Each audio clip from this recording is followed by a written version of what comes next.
Finally tonight, New Zealand, Australia's cheer pet.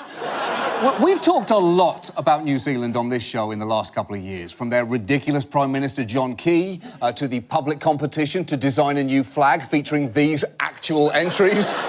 We talked about them so much, we were going to have a moratorium on discussing New Zealand on this show until this happened.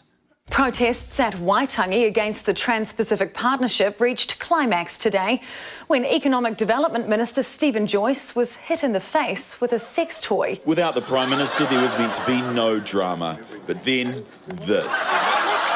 Yes, that is what you think it is. Stephen Joyce hit with a sex toy.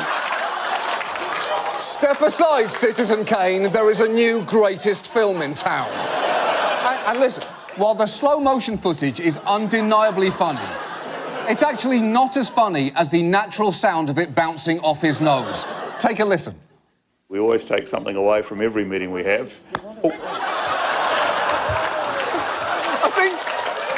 I think my favourite part of that is his unruffled surprise at being hit in the face with a dildo. As if it either happens to him all the time, or at the very least, he anticipated it would inevitably happen someday.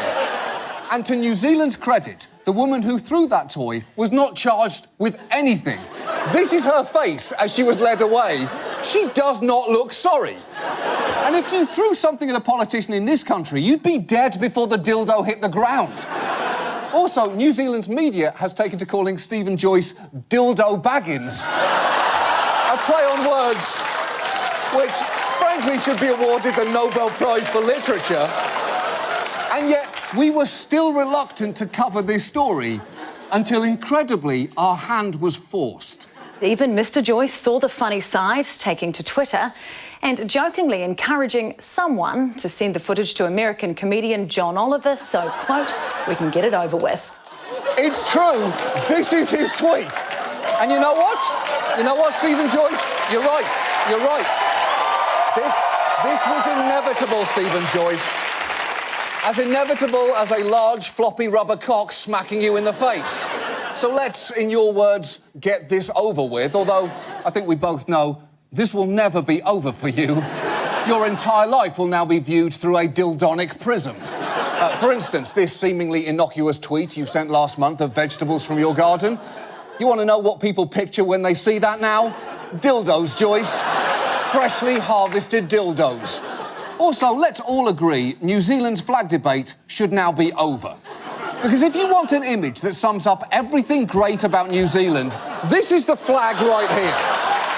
What Olympic team would not be proud to march beneath that? And we didn't just mock that up, New Zealand. We got one made and sent it to your country and gave it to one of your greatest sons, Peter Jackson. And if you don't believe me, watch this. Hey, John.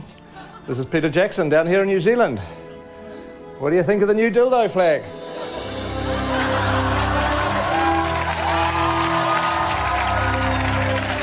What do you think, John? The people have spoken. Once again, New Zealand punches above its weight. Indeed you have, New Zealand, but guess what? We're not even done yet. Because if you're going to try and bait me, Joyce, into a response, prepare for the nuclear option. I present to you a choir singing about your dildo incident to the tune of the Hallelujah Chorus.